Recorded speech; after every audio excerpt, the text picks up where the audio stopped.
This is the dawning of the age of Aquarius. I think if it's your birthday today, you'd be in Aquarius. I don't know if that's a fact, and I'm not going to check it. It's the 9th of January. Wow. Thank you so much for that intro. I wasn't sure how to feel about you today, but you've cemented it in my mind. Okay. I don't like you. Okay. Some things are in our control while others are not. So I can't control whether you like me or not. So Well, I do like you now. Okay. We control our opinion, our choice, our desire, aversion, and in a word, everything of our own doing. We don't control our body, property, reputation, position, and in a word, everything not of our own doing. Even more, the things in our control are by nature free, unhindered, and unobstructed, while those not in our control are weak, slavish, can be hindered, and are not our own. Epictetus. Wow. Wow. Thank you for the reading there, Jack. It's good, isn't it? Really good. The whole thing for this month is control. I think salespeople get so hung up on things that happen to them that are out of their control. So one thing that probably a lot of people don't think of is they have a great conversation. They're 12 minutes deep in a conversation and the signal goes on the other person's phone. And sometimes I hear it and go, I was just about to book a meeting. I was just about to close. And they get so frustrated. That's not in your control. Okay, it happened. I don't know if I'm going to set you up for you not wanting to share it, but you crashed your car a couple of years ago, and I always think that you're one of the most stoic men I know because the story was brilliant when you told me after it. Do you want me to tell it? Please. Okay. I just had a tattoo done, and I was driving home, and I live in a little village in Dorset, and I was coming around the corner, probably singing a bit of Mariah Carey to myself or something, Absolutely. and just freak chance just happened to just clip the little side of the road at the top of this massive hill down into my little village. And it'd been raining, the car flipped over straight into its roof, and it was flying down the hill, right, on the roof, the whole way down the hill. And I could smell the car burning. And weirdly, I'd been reading so much Stoicism at the time, and obviously this month is all about control.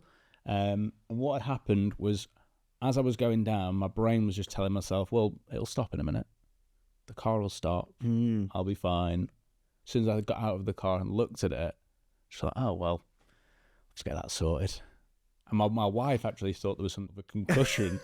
She thought I was so concussed because I was just too okay with the whole thing. But I was fine, not a scratch on me, but it was just a very strange thing. But it shows how these sorts of thinking can quickly get into the psyche and start telling yourself a better story, you know? Yeah, I love that. Tell yourself a better story. So what you could have been telling yourself is, we're all going to die, which isn't helpful. No. And not necessarily true. No. So you've told yourself a better story. And if something awful had happened, and I'm glad it didn't because I respect you. Thank you. But if it had have happened, then the thoughts before wouldn't have controlled or done anything or added to. So like by remaining calm in those moments. So when you're in a sales environment, if something bad is happening or something out of your control, okay, well, if the signal goes, well, if they are interested, I'll call them back another time and they'll pick up and it'll be fine. Tell yourself a better story. So when it comes to being adaptable to change, my big advice for salespeople is pick a process. We have a process that we stick by, and it's our Bible. You might have different processes that are better suited to you, but pick something and stick with it. And once you've got enough evidence, then you can go back and tweak it. So it's about sticking with something, but also being adaptable. What you don't want to be is, okay, today I'm getting on the phones, I'm trying this. Tomorrow I'm doing this. Today I'm trying this. Tomorrow, and then you're just changing. There's no evidence and you're not learning anything. No. So stick something, but actually be interchangeable as well within it. I've worked in several businesses where it's all about relationships. That's the mantra. So what they're doing is they're going out and they're meeting people just kind of for the sake of it. You know, once a quarter, keep them sweet. Maybe they'll spend more money with us next quarter. That just isn't my style. It wasn't. It felt wrong intrinsically for me to do that. But something else felt much better that might not have worked for them. So I'm quite happy to have lots of conversations with strangers and get to yeses and nos. But I'm not happy to drive an hour to to go and have a coffee with someone and just get to know them in hopes that if we build a big enough relationship, that something might happen down the line. That is probably a skill set that some people have made lots of money on. Mm-hmm. It just isn't mine. So I'd say if that doesn't work for you, find the one that does. Yeah. One of the other things, and I think it probably comes from Stoicism, but it's like not getting kind of brought down by the opinions of others. But there is something important when it comes to like feedback and getting better. The opinions of others can be helpful if they're people that you know, like, and trust. So if it's people within your team or inspirational sales leaders or people that have done what you want to achieve, getting their feedback, as human beings, as we know, ego is the enemy, and we can go into these situations and be like, well, actually, I want to do it my way and I want to do that. Getting feedback from other people is amazing. It's a bit of a life hack, but actually just the thing that we've done is I'm going to ask you for feedback, Zach, on all of my calls, and I'm just going to say thank you. Okay, or I'm going to ask for feedback on my sales style, or I'm going to ask for feedback on my management style, and I'm just going to say thank you. So we do this with our team maybe once a month or once a quarter, just to get feedback on, like, give me some honest feedback on how I'm running the room, how I'm leading you, because I don't know my blind spot, because, like you say, I'm biased and I only see the good in what I do because of ego and human emotions. So just by sitting there and saying, can I get some honest feedback? And I'm not going to argue. I'm not going to get defensive. I'm just going to sit there and say thank you.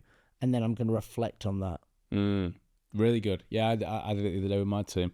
Bit of an audit of what could we all be doing better. And it's for the whole team and you're part of it as well. And one of the things that I got was when you give me technique advice or sales advice, sometimes when you give it me in the room, it's hard for me to concentrate on it because I'm thinking about everyone else judging me because I'm having to get that advice. And they were saying when I feel it better is when you maybe type it to me in a Teams message. Wow. Or save it till the next day or save it till the break time piece. And that's great. I'm happy to take that on board and deal with that. You want the best from people. You don't want what shows you in the best light. Yeah, that's good. And then the last thing is about like mindset, and mindset is a big word, and we can break this down, and we're going to break it down over the year. But just like focusing on what you control, but also like being prepared. So you're a salesperson, you know that you're going to come across a lot of no's that might leave you feeling deflated or rejected. We talk about a little thing called the first aid kit. So it's about preparing things for when time goes wrong. So in most offices, there'll be a first aid kit, because if anybody cuts themselves, they fall over, they need to slap a plaster on, well, you've got it there, you're prepared. So what do you keep in your first aid kit, metaphorically, for when you get rejected or you lose that big deal? What's going to bring you back to life and remind you? So it could be a copy of like Stoic quotes, it could be a Mars bar, it could be your favorite Mariah Carey song. Like what are some of the other things that you could do to help yourself so that when you get to those moments of frustration from rejection and losing control, that you can actually bring yourself back to it? You'll find that everyone's got a number. It's kind of a magic number. It's quite strange. On average, how many no's do you need to get to a yes, right? So I can think of someone on our team who their number is 26. So if they get 26 no's, they tend to get a yes that follows. So if you're on your 7th no of the day, it felt particularly rough and you feel like, oh, that's knocked me a bit. If you've got a little tally, you know that number, you're like, well, of course I got rejected. There's that acceptance because I'm nowhere near the 26. So it's a little tally down. I'm one step closer rather than it's totally knocked me. Using a bit of logic in defense of the emotion. I like it. And is there any truth to the rumor that you've got a little statue of Triple H in your first aid kit? He's not Triple H. I've got the Undertaker in there, but it's not the Undertaker as you imagine. It's the Undertaker giving me a little kiss. All right, from Co-op Funerals. From Co-op Funerals, Beautiful. Exactly. I've been Jack Frimston. I've been Zach Thompson. Remember, you will die. Shh, you might wake the aubergine.